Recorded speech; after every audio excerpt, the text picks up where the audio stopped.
同事有2个子宫，一个来大姨妈，一个怀孕，结果她背着男朋友半岛流产。今晚还带吗？喂，徐岩，快来救我！我好心给他打120，却被污蔑乱来的人是我。别慌，救护车马上就来，再坚持一下。就是他，是他坏了，还把责任推到我身上。在流言蜚语下，对象和我分手，公司把我开除。徐岩，你被开除了。我不得不连夜搬家离开这座城市。夜色中，我被货车撞倒，反复碾压而死。我好不甘心，为什么受伤害的总是我？在睁眼，我回到了同事孕吐那天。这一次，我绝不会再任人宰割，欠我的，我要一点一点全部讨回来。喂，徐岩，你给我带的什么外卖啊？一股恶心的味道。我装作不知道的样子。怎么会呢？一直是那家啊。柳如月狐疑，但看着包装袋也没再说什么。上一世，她经常跟我们炫耀她男朋友多有钱，对她多好，还隐晦地说对方不爱做防护。这一世，我不会再多嘴提醒她。倒是隔壁工位的沈娇凑过去，一脸关切：如月，是不是最近加班太多，节食减肥，胃不舒服啊？要不下午请个假休息下？一旁的赵月也跟着附和：是啊，如月，你脸色好差，别硬撑了啊。反正咱们部门今天也没什么急事。柳如月一边涂着腮红，一边头也不抬地说：不行，我男朋友还在等我呢。语气里的娇柔和上一世如出一辙。我心里冷笑，她哪里是去见男友，不过是去赴一场和其他男人的约会。沈娇一脸懂了的表情，羡慕地说：如月，你命可真好，有一个富二代男友对你百依百顺。柳如月心虚地看我一眼，只有我知道，她的男朋友根本不是什么富二代，根本就是个无业游民，还患有超雄症，性格暴戾，她想甩都甩不掉。毕竟之前就被我撞见，她在公司楼下小巷和男友提分手时，她口中温柔体贴的男朋友像个疯子似拽着她的头发打，她哭得撕心裂肺，可转头就又和男朋友并肩走了，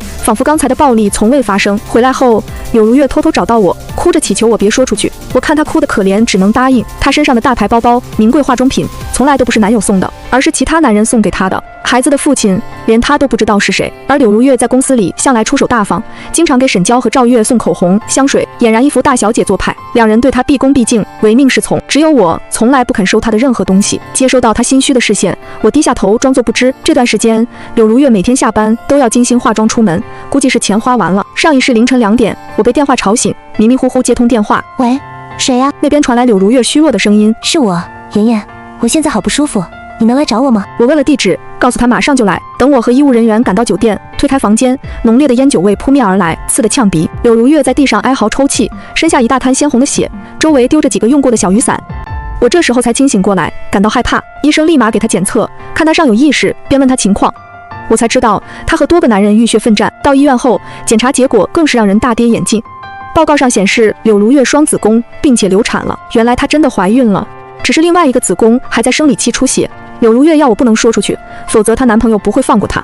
我答应后，她又卑微地祈求我：妍妍，只有你在我身边了，别离开我。在她的恳求下，我照顾她直到出院。没想到回到公司，四处传来我怀孕流产的消息，我的手机不断收到不堪的污言秽语。部门领导也发短信问徐岩：徐岩，听说你请假是去打胎，公司不允许员工有这种影响风气的行为，要么主动辞职，要么接受辞退，并且扣除当月工资。沈娇和赵月此刻也变了脸，合租公寓的门他们再也不让我进，语气刻薄：跟你这种乱搞的人住一起，我们都觉得晦气，万一传染什么病怎么办？我只能含泪解释：我没有怀孕，真的没有。同事赵月不屑一笑，拿出手机说：那你看看这是什么？你还不承认？没想到你这么不要脸。手机屏幕上是公司内部群里的2张照片，一张是留有我姓名、工号的挂号单，另一张是诊断流产的病历，上面赫然写着我的名字。当时情况紧急，我没注意到柳如月在医院填的是我的信息。等我发现后，她又说对我不会有什么影响，结果成为了她诬陷我的证据。我指着不远处工位上假装无辜的柳如月，大声说：是她怀孕了，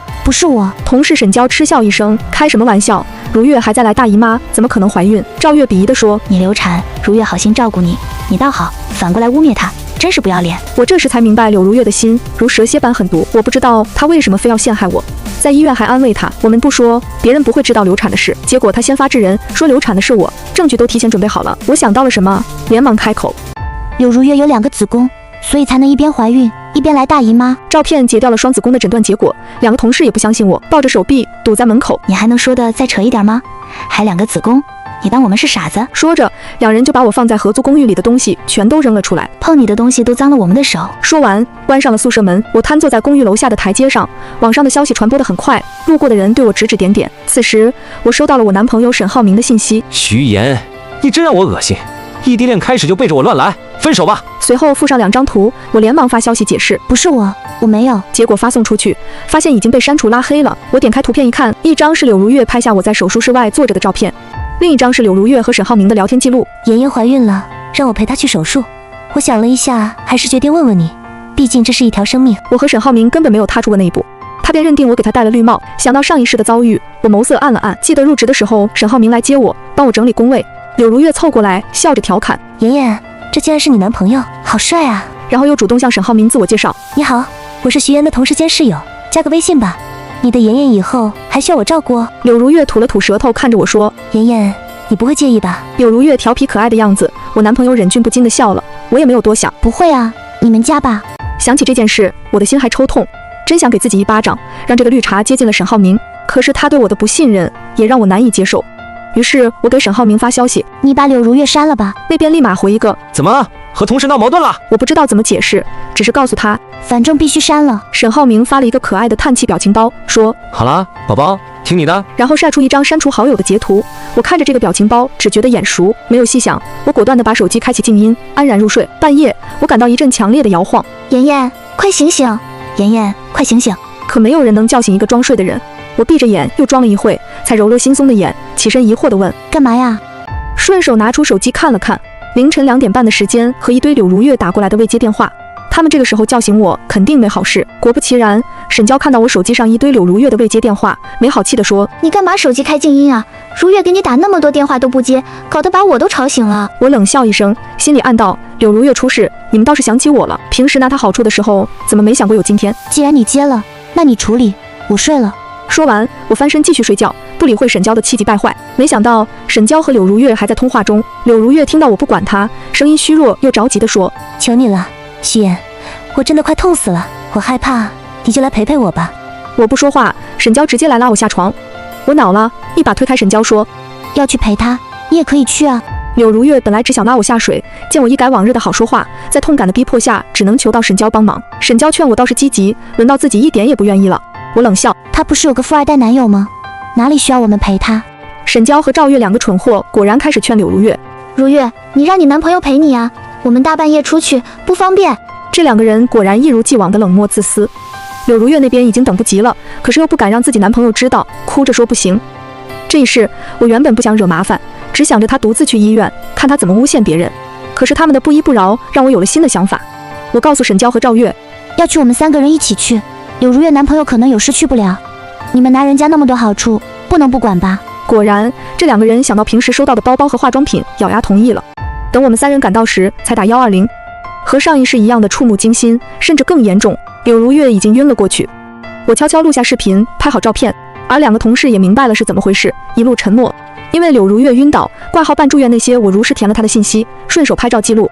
入院后，柳如月双子宫和流产的信息也暴露出来，甚至因为延误了救治，她怀孕的那个子宫必须切除。病历资料我马上复印保存了一份。柳如月醒来，赵月和沈娇尴尬地看着她，没想到她玩这么大。如月，你这样做，你男朋友知道吗？柳如月原本没有血色的脸更加惨白了，她求我们不要说出去，会给我们更多好处。赵月和沈娇倒也不是真的有道德的人，只要有好处，柳如月的私生活如何，他们也不想管。得知自己2个子宫被切除了一个，柳如月看向我的眼神凌厉，她哭着质问我为什么不接她电话，如果不是我们晚来，她就不会延误治疗。要是我2个子宫都在，岂不是可以为别人生双胞胎了？徐妍，你为什么不早点来救我？想道德绑架我是不可能的，我直接反驳。你自己有力气给我们打电话，没力气打120。柳如月哑口无言，她原本就想让我陪她去医院，好把流产嫁祸给我，哪里想得到平时脾气最好的我死活不来。等撑不住的时候，赵月和沈娇还在推3阻4。赵月和沈娇见势不对，马上维护柳如月，对我说：要不是你手机静音，会耽误那么多时间吗？你是不是嫉妒如月有一个富二代男朋友？我懒得和这2个无脑的人争辩，拿起自己的包转身就走，留下他们在病房里气得跺脚。1个星期后，柳如月出院，公司里又开始传出行政部女员工私生活混乱、怀孕流产的流言。没有什么确切的证据，但吃瓜的人自会脑补。虽然他们认为自己只是猜测，不算造谣，但影响了很多不知情的人。中午去公司餐厅打饭，一路上的人都对我指指点点，我觉得奇怪。直到邻桌吃饭的人看到我过来，一脸嫌弃地走开，说着：“不洁身自好的人真恶心，影响胃口。”我听到这熟悉的指责，浑身冰冷。这一世我没有留下自己的私人信息，为什么留言还是指向我？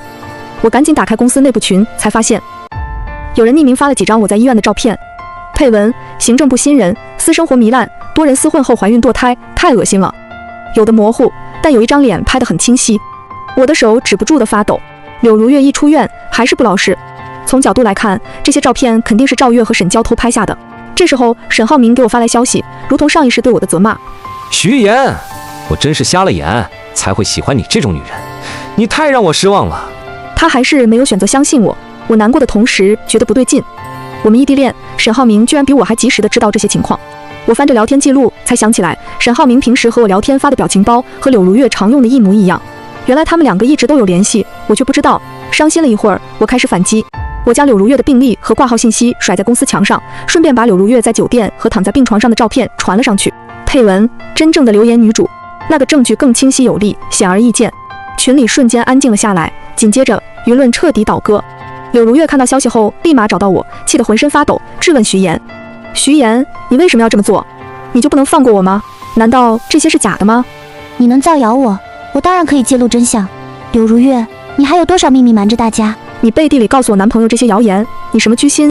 柳如月被我戳穿，也不再伪装，脸上露出狰狞的表情。凭什么我男朋友是个超雄，又丑又暴力？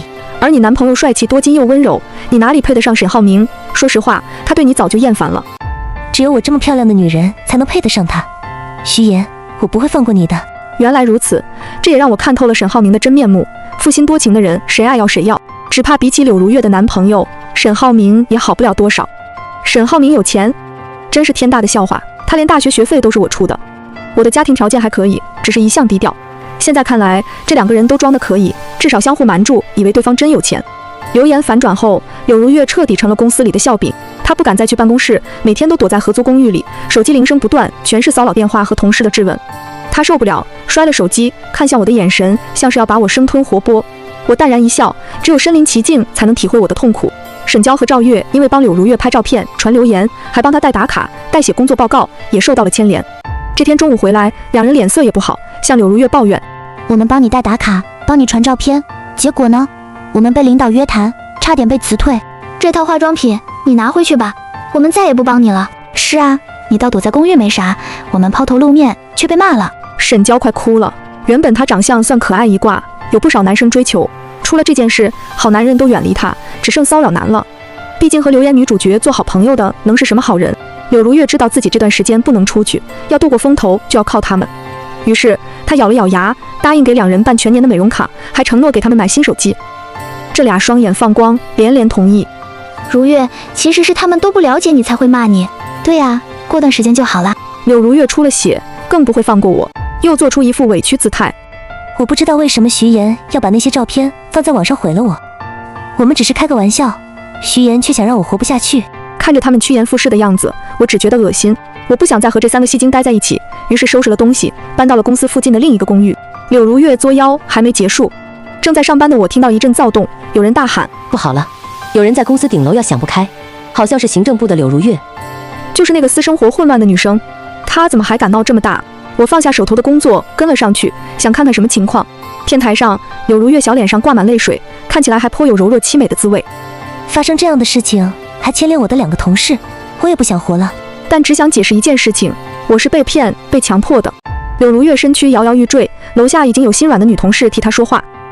未知全貌，不予评论。为什么大家不清楚情况就去骂一个女生？照片上她伤得挺重的，如果她真的是被强迫的，那我们骂她岂不是受害者有罪论？对呀，发出照片和病历的人说不定居心叵测呢。有着沈娇和赵月打配合，柳如月再一次玩弄人心，舆论又变了。同情她的人越多，相信她是被强迫的人就越多。开始有人问，是谁上传的病历和照片？这不是侵犯隐私吗？柳如月泪水连连，哭诉：发出我的病历和照片的人就是……她指向我，我的同事徐言。人群惊呼：天哪，怎么会有这么恶毒的人？为什么要在苦难的人身上增添苦难呢？她也是女生啊！在柳如月三人的推波助澜下，所有人开始骂我。上一世我的信息被泄露，没有人替我说话，没有人在意我的隐私是不是被侵犯。而如今，谩骂声如同上一世一样打击着我。我看到柳如月被人救下后嘴角的得意，重来一世，我还是斗不过他吗？不，我不会妥协，一定要让欺负我的人付出代价。我将之前匿名的帖子翻出来，反驳：我不是无缘无故的发这些，是因为有人先污蔑我，我只是将真相公之于众。赵月急得跳脚：呸，是你自导自演吧？拿一个匿名的帖来说是别人污蔑你，你就是想霸凌如月，网暴受害者。我笑了，笑他俩的愚蠢。是不是我的自导自演？当然有证据证明，公司后台完全可以查出这个匿名的人是谁。帮柳如月说话的女生还没注意到她的心虚，理直气壮地说：好啊，那我们就去公司后台查这个匿名的是不是柳如月。柳如月的脸色瞬间变得惨白，眼神躲闪，根本不敢应声。那个匿名账号就是她自己的。沈娇和赵月也慌了，想偷偷溜走，却被人群拦住。我看着柳如月，语气坚定：你不敢去查，是因为那个匿名造谣我的人就是你，对不对？从始至终，你想霸凌我，网暴我，想把所有的烂摊子都推到我身上。你从来都没有想过我也是无辜的。柳如月在众人凌厉的目光下晕了过去。这场闹剧最终以公司介入调查告终。柳如月匿名造谣、伪造证据、诬陷同事的事情被查实，公司直接发布公告，将柳如月开除，并且追究她的相关责任。沈娇和赵月因为帮凶被处以记过处分，扣除3个月绩效，晋升资格也被取消。柳如月收拾东西离开公司那天，狠狠瞪着我，眼神里满是怨毒。让我没想到的是，沈浩明居然也来了，他跟在柳如月身后，一脸关切。我好笑地问沈浩明：你这么急，上赶着捡破鞋呀？沈浩明脸色铁青，却记挂着柳如月的钱，忍了又忍，说：月月是被迫的，我一个大男人，有什么不能接受？说完又对着柳如月深情表白：月月，跟了我吧，有我在，谁也不能欺负你。柳如月看到沈浩明居然对她不离不弃，眼神里好像有了几分真心的感动。她扑进沈浩明怀里，转头对我嘲讽：徐言，你看到了吗？浩明对我是真心的，你根本比不上我一根手指，你就是个没人要的废物。我摊了摊手，毫不在意：你们俩绝配，顶配，祝你们百年好合，永不分离。沈浩明烦躁地看着我说：徐言，你别故作不在意了，虽然你以前对我挺好的，可是你哪里比得上月月一根手指？我心里冷笑，我对他好，我眼瞎了才会给他交房租、发生活费，才会省吃俭用给他买礼物，结果呢？他转头就和柳如月勾搭上，相信柳如月的谣言，毫不犹豫地抛弃我。也好，现在他们俩凑到一起，正好互相折磨，省得祸害别人。等柳如月真去了沈浩明那边，他们才能知道彼此的真面目。只看表面怎么能长远？可笑。再见柳如月，我没想到她会那么惨。她原本就纤瘦的身材，如今只剩皮包骨，怨毒的目光像要把我烧死。看来她和沈浩明过得不太好。我转身离开，柳如月一把抓住我的手臂，指甲抓得我生疼。我惊道：你干嘛啊，疯子？疯子，我是疯了才会捡你不要的垃圾。柳如月癫狂地笑，眼角噙泪。原来以为柳如月跟沈浩明走后，一直住在沈浩明的小出租屋里。刚开始沈浩明对她万分呵护，结果1个月都不见柳如月有任何表示，反倒花光了自己的钱。沈浩明开始暴露目的了。这原本就不是一场爱的奔赴，双方都是为了钱。他想方设法掏空了柳如月的钱，才发现这是一个冒牌白富美，因此遭到了身边朋友的冷嘲热讽后，他心里的怨气无处发泄，就全都撒在了柳如月身上。又一次发泄后，柳如月只觉得小腹剧痛，几乎要把她整个人撕裂。这一次，柳如月最后一个子宫也没有保住，她失去了做母亲的资格，当然不会放过身为罪魁祸首的沈浩明。于是她假装对沈浩明余情未了，打电话说：浩明，之前是我错了，我还有一笔存款可以给你，求你不要和我分手。男人就是对自己的魅力盲目自信，他完全没有怀疑柳如月去 KTV 找他。柳如月将拆了料的酒倒给他喝，没一会儿效果就发作起来了。他找人狠狠捶了沈浩明。我听着这一切，内心毫无波澜。这都是他们咎由自取，狗咬狗，不值得可怜。柳如月突然放开我，转身就走，嘴里喃喃自语：欺负我的人，我都不会放过，一个都不会。我看着他精神不太正常的样子，一时唏嘘，也没有放在心上。没想到这一次大意，差点害了我。自从柳如月被开除后，我就和沈娇、赵月断了联系。虽然我们还在同一个公司，但从来没有说过话。可这天下午，我下班回到公寓楼下，却被沈娇和赵月拦住了。他们一改往日的冷漠和刻薄，对着我深深鞠了一躬。不仅如此，还向我道歉：妍妍，之前是我们不对，听从柳如月的话伤害了你，我们自我悔过了，毕竟以后还要继续相处，在这里向你道歉，请你原谅。我看着他们，心里毫无波澜。上一世的伤害不是一句道歉就能抹平的，但我还是有些疑惑，他们怎么会突然转变态度？沈娇见我无动于衷，又拿出一杯奶茶，故作亲昵地靠着我，浑身劣质香水的味道刺鼻得很。妍妍，这是你喜欢喝的奶茶，算是我们赔罪的礼物，你就收下吧。以后我们还做同事，好好相处，好不好？我心里了然，原来在这里等着我呢。我不想和这两人虚与委蛇，直接说我不会喝的，也不可能原谅你们。没有我想象中的气急败坏，二人还有些幸灾乐祸。我疑惑不已，头却开始昏昏沉沉。怎么样，我身上的香味不错吧？原来是香水的问题。我迷迷糊糊地睁开了眼，一个陌生男人竟在扒拉我的衣服。我推搡之间看到了不该出现在这里的柳如月，手里拿着手机，不停地拍着照片，眼上露出狰狞的笑容。看到我醒来，催促着男人：亲爱的，给我好好教训这个女人，让她尝尝我所受的痛苦。亲爱的，我仔细看着眼前的男人，背影那么熟悉，是柳如月那个超雄男友纪南州。他的长相我没有看到过，但看着怎么很眼熟。我脑海闪现出一个画面，上一世撞我的货车司机和他长相别无二致。原来连我被车撞死都是柳如月的手笔。如果我没有及时醒来，可能又会落入上一世的结局。公寓里赵月和沈娇已经离开了，只有这两人对付我。我拼命反抗，纪南州的动作却更加粗鲁。你还敢反抗？害如月流产，害我没了儿子，我今天要让你生不如死。咦，原来柳如月骗纪南州是我导致她流产的。我笑了，用同情的语气对纪南州说：她确实是怀孕了，可她怀的可不是你的儿子。纪南州显然不信。你胡说，如月那么善良，怎么会做这种事？是你嫉妒她，故意挑拨我们的关系。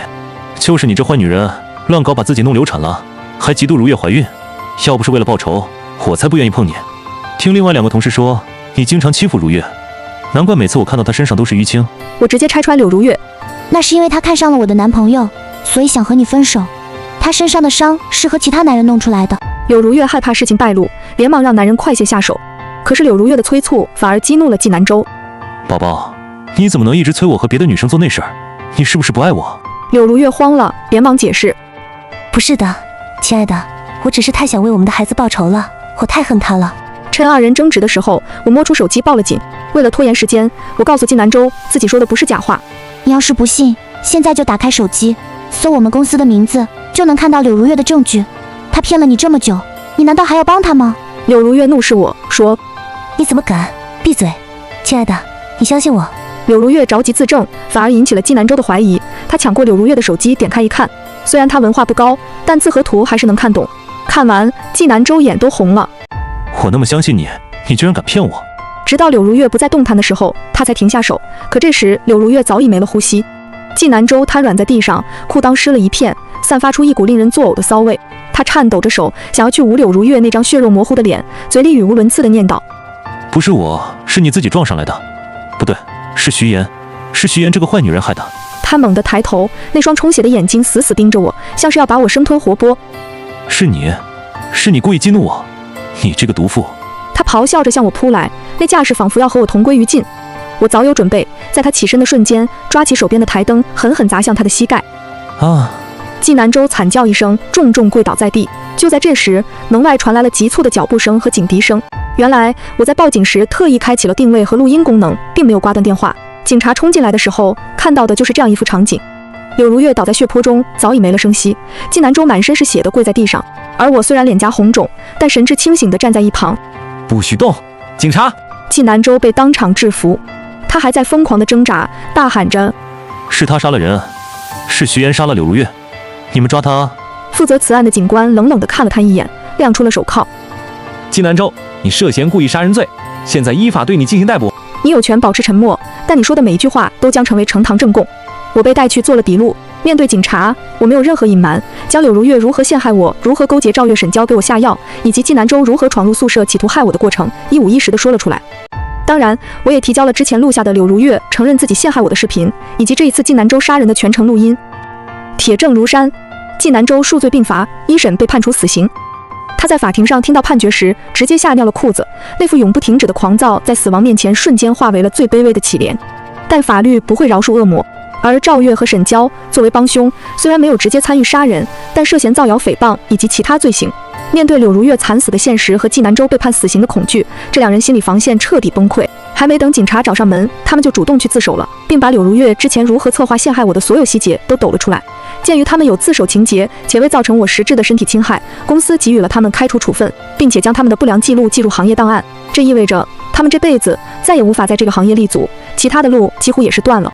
在办理完手续离开公司的那天，赵月和沈娇在公司门口拦住了我，他们瘦了一圈，眼神躲闪，再也没有了往日的嚣张。妍妍，不，徐妍，对不起，我们真的知道错了，我们也是被柳如月骗了。她说只要帮她这一次，就给我们介绍富二代，我们鬼迷心窍了。我看着他们，心里没有一丝波澜。上一世的仇恨，随着柳如月和纪南州的覆灭，其实已经消散了大半，但这不代表我会原谅他们。如果道歉有用，还要警察干什么？